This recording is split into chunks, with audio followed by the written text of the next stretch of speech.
আমাদেরকে মাহে রবিউল আউয়ালের বরকতি মাহিনায় নবীর সিরাতে মুহাব্বতে নবীর মুহাব্বতে এই মহতী সম্মেলনে শরীক হওয়ার তৌফিক দান করেছেন। কালিমাতুশ শুকর শুকরিয়া আদায় করি আলহামদুলিল্লাহ।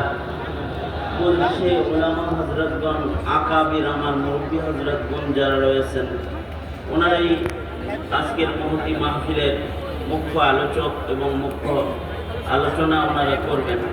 গুরুত্বপূর্ণ নসিহা মুরব্বীরা করবেন। আমি জাতীয় সিরাত কমিটির একজন সদস্য হিসেবে আমাকে এখানে বসায় দেওয়া হয়েছে, কিছু বলতে নির্দেশ করা হয়েছে। বরকতের নিয়তে মশহুর আয়াত, মশহুর হাদিস আপনাদের সামনে পেশ করেছি। এগুলোকে সামনে রেখে সামান্য কিছু কথা তাকরার করার ইরাদা। আল্লাহ তাআলা কিছু উপকারী কথা বলনেওয়ালা, শুননেওয়ালা কিছু উপকারী কথা আল্লাহ তাআলা জবানে বের করে দেন। আপনারা দোয়া করুন, বলুন আমিন। মুহতারাম হাজিরিন, মাহে রবিউল আউয়াল, রবিউল আউয়াল নবীজির আগমনের মাস, পাশাপাশি রবিউল আউয়াল নবীজির তিরোধানের মাস। এই মাসে নবীজি আগমন করেছেন। এই মাসে নবী আলাইহিস সালাতু ওয়াস সালাম বিদায় গ্রহণ করেছেন।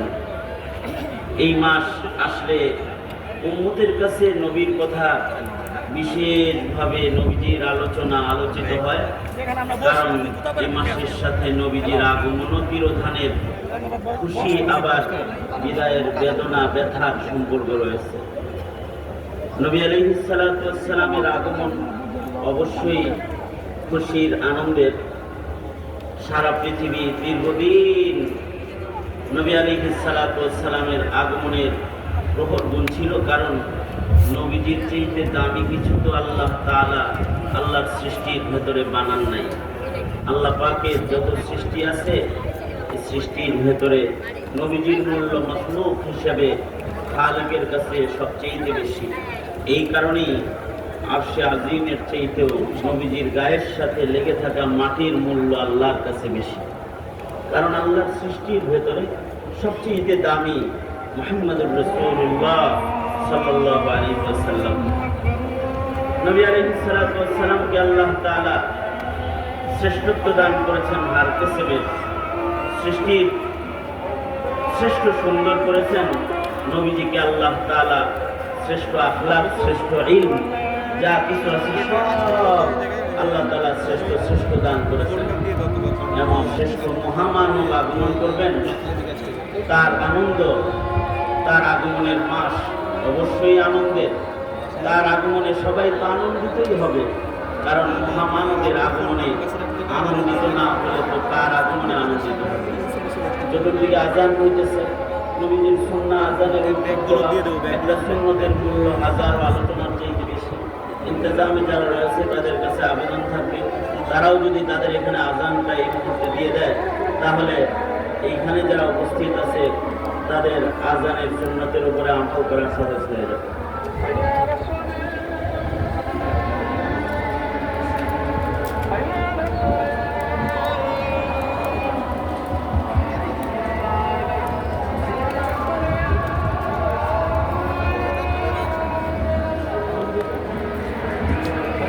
আমাদের মঞ্চেও আজান হচ্ছে।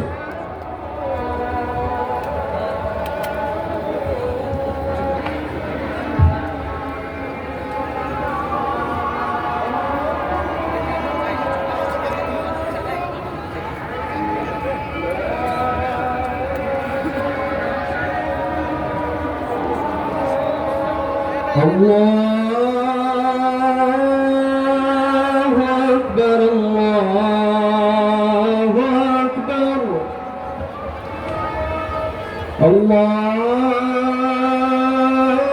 আল্লাহু আকবার, আল্লাহু আকবার। আশহাদু আন লা ইলাহা ইল্লাল্লাহ,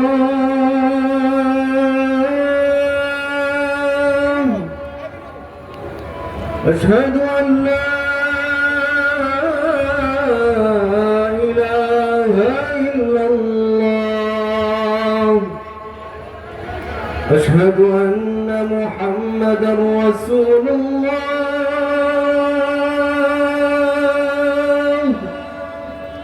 أشهد أن محمدا رسول الله حي على الصلاة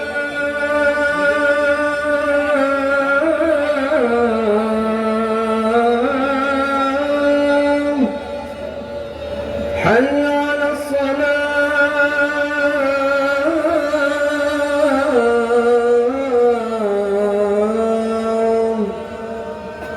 حي على الفلاح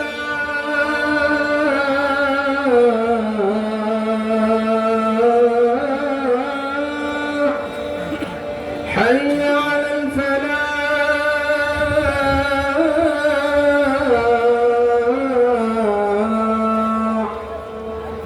الله أكبر الله أكبر لا إله إلا الله যাদের ওযু নাই তারা ওযু করেন, জামাতের তৈয়ারি গ্রহণ করেন, আর যাদের ওযু আছে তারা বসেন। অল্প দুই চার কথা জামাতের পূর্ব মুহূর্তে আমি বলে আমি আমার আলোচনা শেষ করতেছি। মুহতারাম হাজিরিন, নবী আলাইহিস সালাতু ওয়াস সালামের আগমন পৃথিবীর আল্লাহর সৃষ্টির শ্রেষ্ঠ নিয়ামতের আগমন কতটা খুশির, কতটা আনন্দের। সৃষ্টির ভেতরে খুশি বয়ে গিয়েছিল যেদিন সৃষ্টির শ্রেষ্ঠ মহামানবের আগমন হয়েছিল।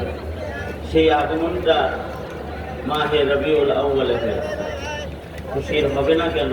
নবীজি তো শ্রেষ্ঠ।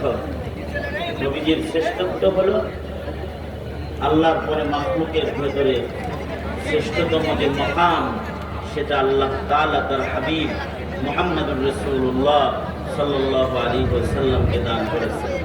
শেখ সাদি রহমাতুল্লাহি আলাইহি বড় সুন্দর করে বলেছেন, বা'দা খুদা বুজুর্গ কি কিসসা মুখতাসার। আল্লাহ রাসূল সাল্লাল্লাহু আলাইহি ওয়াসাল্লামের মর্যাদা আল্লাহর পরেই সৃষ্টির শ্রেষ্ঠ মুহাম্মদুর রাসূলুল্লাহ সাল্লাল্লাহু আলাইহি ওয়াসাল্লাম।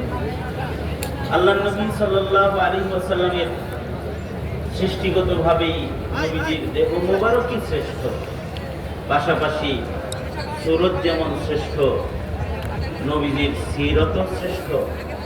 সারা দুনিয়াতে নবী পয়গম্বরদের জামাতের মাধ্যমে যত আখলাক পৃথিবীতে এসেছে, এর মধ্যে সবচেয়ে সুন্দরতম আখলাক আল্লাহ তাআলা খুলুকে আযীম মুহাম্মদুর রাসূলুল্লাহ সাল্লাল্লাহু আলাইহি ওয়াসাল্লামকে আল্লাহ দান করেছেন। আল্লাহ বলেন, ইন্নাকা লাআলা খুলুকিন আযীম। নবী আলাইহিস সালাতু ওয়াস সালামের এই শ্রেষ্ঠত্বগুলো যারা বর্ণনা করে অথবা নবীজির শ্রেষ্ঠত্ব যারা শুনে, তাদের উপরও আল্লাহ পাক রাজি হন, খুশি হন।